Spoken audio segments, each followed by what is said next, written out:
Hi, welcome.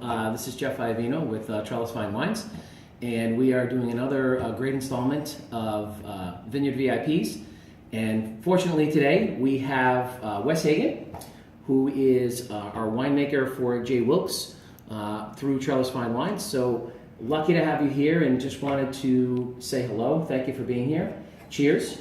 And wanted to basically talk about J. Wilkes, talk about how you got here and all about the wines from Santa Maria Valley. Well, first of all, I just got to say that this is my second trip to Boston in about 5 years, and I love the city. Got to go to Fenway Park, got a little sense of what it means to be a Bostonian, ate about 8 dozen oysters. J. Wilkes is a brand. We make Pinot Blanc, Chardonnay, Pinot Noir from the Santa Maria Valley. Santa Maria Valley is right on the coast of California, halfway between San Francisco and Los Angeles. It's famed for the Bien Nacido Vineyard, Solomon Hills Vineyard, which are both owned by the Miller family, who also own J. Wilkes. So we do a lot of sourcing from our estate vineyards. My thing about wine is, to me, wine is an investment to keep the people we love at table for an extra hour every day. So it's an investment in relationships, and it's an investment in happiness. It's an investment in stress relief.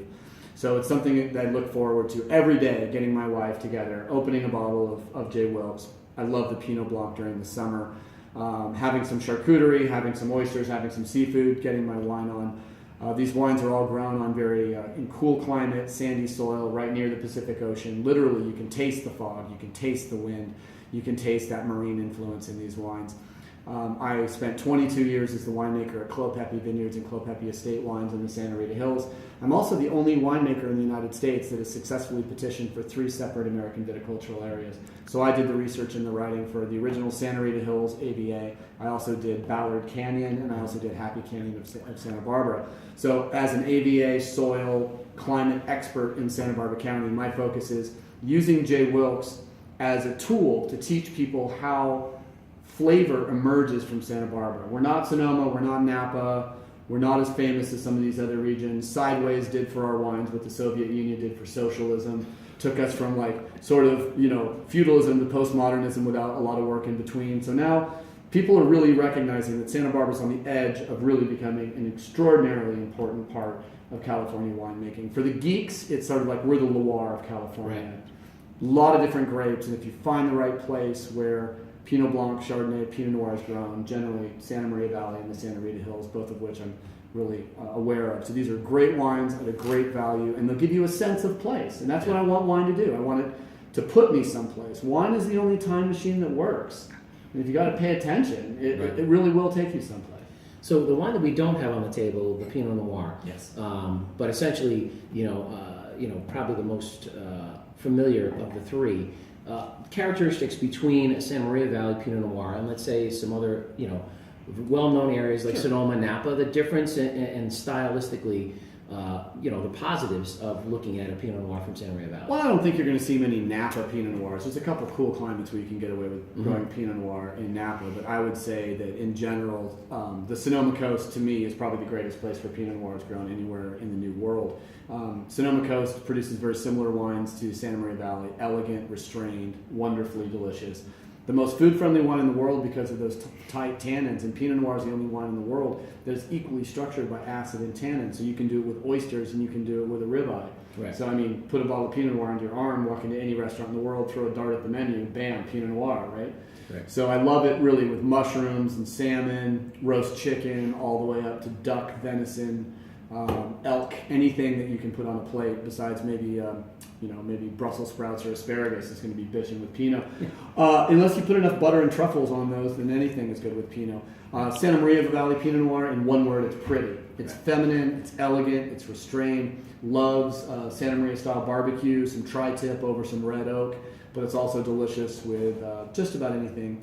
On a hot day, you can even put an ice cube in it. I'm a big believer in drink the wine just the way you love it, but Pinot Noir in Santa Maria Valley is absolute classic. It's the soul of Santa Barbara County Pinot Noir. It's where it started. So where the first vineyards were planted in the 60s, and if you've never tasted a Santa Maria Valley Pinot Noir with a nice, delicious meal, it really respects the food. I like to say Santa Maria Valley makes jazzy wines in a heavy metal age. If you want a Napa Cab, something that's going to knock you over the head, give you a good slap in the face, you're not going to really like Santa Maria Valley. But if your tastes go towards Burgundy, or even Bordeaux or the Loire, you have a little bit more of a Euro palate, which I find on the East Coast is a little more prevalent than on the West Coast. West Coast, we tend to overdo things. We overhop our beers, we over oak our shards. But we do not over oak our shards, and the Pinot Blanc is pure stainless steel, and our Pinot Noir is almost all neutral French oak.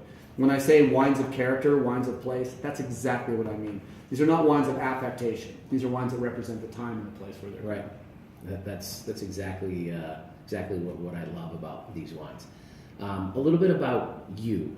We know you haven't been to Boston very often, but certainly a baseball fan at heart, very passionate about what you do.